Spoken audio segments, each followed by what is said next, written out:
दोस्तों आपको बता दें कि पॉलिटेक्निक सेमेस्टर परीक्षा के यदि आप स्टूडेंट हैं और इस बार सेमेस्टर परीक्षा देने जा रहे हैं तो ये वीडियो आपके लिए काफ़ी ज़्यादा इम्पोर्टेंट होने वाला है, क्योंकि आज के इस वीडियो के माध्यम से हम आपको बताएंगे कि आपको सेमेस्टर परीक्षा की तैयारी कैसे करनी है।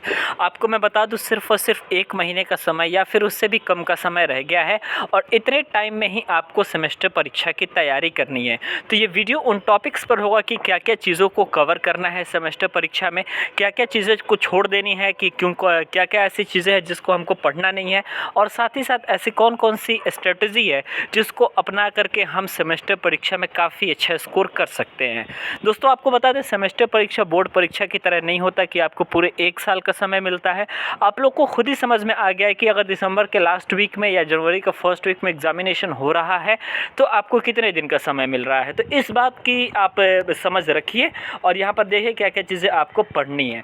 दोस्तों यदि आपको सेमेस्टर परीक्षा देना है तो आपको पिछले वर्षों के पेपर को पढ़ के जाना चाहिए, यानी कि आपको सबसे पहले पिछले वर्ष के पेपर को एनालिसिस करना है, उसके पैटर्न को समझना है, पिछले वर्ष के पेपर के पैटर्न को कि किस तरीके से प्रश्न पूछे जा रहे हैं।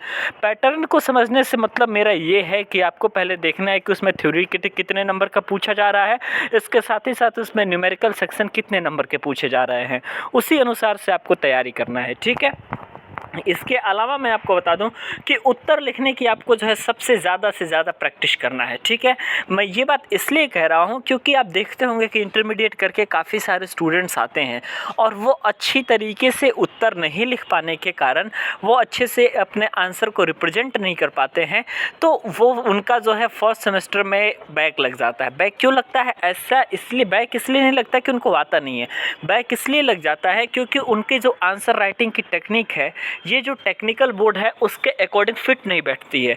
तो जब आपके सारी चीज़ें जब आपके टेक्निकल एजुकेशन के अकॉर्डिंग आपके राइटिंग स्किल फिट नहीं बैठेगी तो आपको नंबर नहीं मिल पाएगा और ऐसे में कोई भी एग्जामिनर कॉपी को यदि चेक करेगा तो आपको बैक लग जाएगा। ठीक है, तो 2 चीज़ें आपको पहले ध्यान देनी है। सबसे पहली बात कि पेपर को पैटर्न को समझना है, पिछले वर्ष के पेपर के एनालिसिस करना है। मैं इसलिए कह रहा हूँ क्योंकि प्रत्येक बार ऐसा होता है कि पिछले वर्ष के 2 या 3 क्वेश्चन आपके मैच कर जाते हैं। तो जब 2-3 क्वेश्चन मैच कर जाएंगे तो आराम से आपका 10-12 नंबर तो आराम से आपका मैच कर जाएगा। ठीक है, साथ ही साथ यदि आपके पास उत्तर लिखने की अच्छी टेक्निक है तो निश्चित तौर पे आप अच्छे नंबर गेन कर सकते हैं।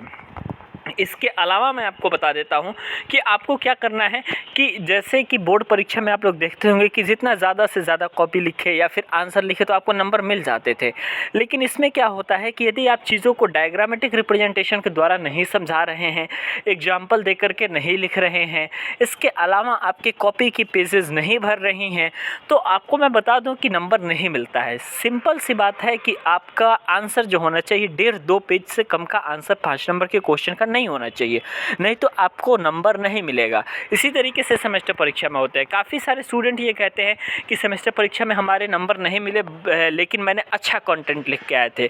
मुझे पता है स्टूडेंट्स काफ़ी अच्छा कंटेंट लिख के आए होंगे क्योंकि उन्होंने इंटरमीडिएट की पढ़ाई की होती है, इसके पहले हाई स्कूल में पढ़ाई की होती है, तो उनको आंसर आता है, लेकिन वह यदि अच्छे से उसको रिप्रेजेंट नहीं करेंगे, उसको कॉपी में पूरी अच्छे तरीके से लिखेंगे नहीं, पूरे पेजेस नहीं भरेंगे, 1.5-2 पेज का आंसर नहीं रहेगा तो उनका नंबर नहीं मिलेगा, उदाहरण नहीं रहेगा तो नंबर नहीं मिलेगा। डायग्रामेटिक रिप्रेजेंटेशन यदि एग्जामिनर नहीं देखता है तो आपको नंबर नहीं देता है। तो ये कुछ स्ट्रेटजी है दोस्तों जिसमें सेमेस्टर परीक्षा में आपको देख करके चलनी है। ठीक है, मैं आपसे कहता हूं कि सारे के सारे इंपॉर्टेंट क्वेश्चन ही प्रिपेयर करिए, फालतू की चीज़ों को ना पढ़िए, सिर्फ वही पढ़िए जो कि परीक्षा में पूछे जाते हैं, तभी जा करके आप अच्छा नंबर गेन कर पाएंगे। कहीं से चीज़ें नहीं आएंगी, बाहर से चीज़ें आपको नहीं पूछे जाने वाली हैं सेमेस्टर परीक्षा में, सिर्फ और सिर्फ वही पूछे जाने वाली हैं जो कि रिपीटेड है, जो कि पिछली बार पूछी गई हैं। यदि आपको इस तरीके की और वीडियो चाहिए कि क्या क्या चीज़ें आपके पास इंपॉर्टेंट क्वेश्चन है तो आप हमारे पास कमेंट करके ज़रूर बताइएगा। इसके अलावा मैं आपको बता देता हूं कि ऑलरेडी चैनल पर काफ़ी सारी इंपॉर्टेंट क्वेश्चन पड़ी हुई है, प्लेलिस्ट पड़ी हुई है, आप जाइएगा तो applied chemistry, physics, mathematics, communication skill का, तो वहाँ से जा कर के आप सारी चीज़ों को देख सकते हैं।